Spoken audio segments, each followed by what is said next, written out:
Hello दोस्त, RRC group D 1/19 second dB third dB जितना जितना आते जा रहा है बदलाव होते जा रहा है और अब्सेंट कैंडिडेट इंक्रीज हो रहे हैं, मेडिकल अनफिट इंक्रीज हो रहे हैं और वेटिंग कैंडिडेटों का चांस मिल रहा है।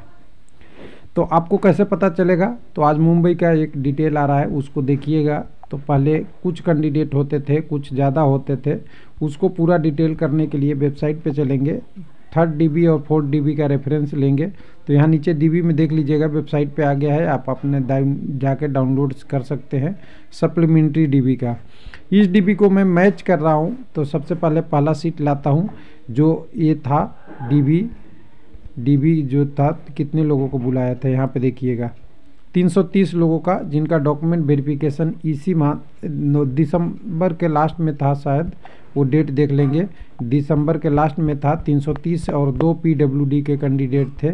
इनमें से कितने एब्सेंट हो गए?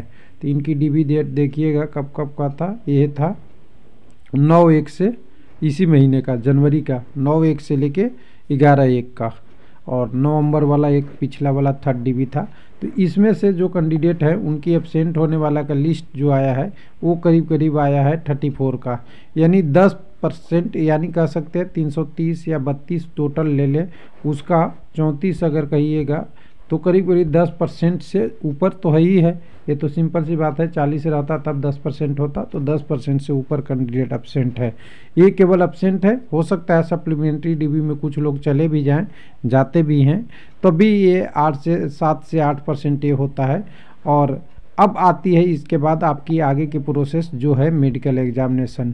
देखिए, जितने लोगों को कॉल किया जा रहा है उसमें से ज़्यादा ट्रैक मेंटेनर की पोस्ट दी जाती है, यानी उम्मीद करिए कि आपका मेडिकल B1 के आसपास है तो आपको पोस्ट मिलेगा। B1 से नीचे है यानी B2 और C1 में डिफ़िकल्ट हो जाता है, इसलिए यहाँ मेडिकल अनफिट भी इंक्रीज होते हैं। कई केसों में A2 और A3 वाला कोई कैंडिडेट का मेडिकल दिक्कत होता है, यानी पॉइंटमैन और गेटमैन और वो वाले पोस्ट है, वो वाला भी पोस्ट का भी रहता है। तो उस केस में तो और अनफिट बढ़ते जाते हैं, यानी A3 वाले मेडिकल वाले कंडीशन में भी और ज़्यादा डिफ़िकल्टी आती है। उसी तरह अगर थर्ड डीबी का देखेंगे तो थर्ड डीबी में तो 216 लोगों को बुलाया था।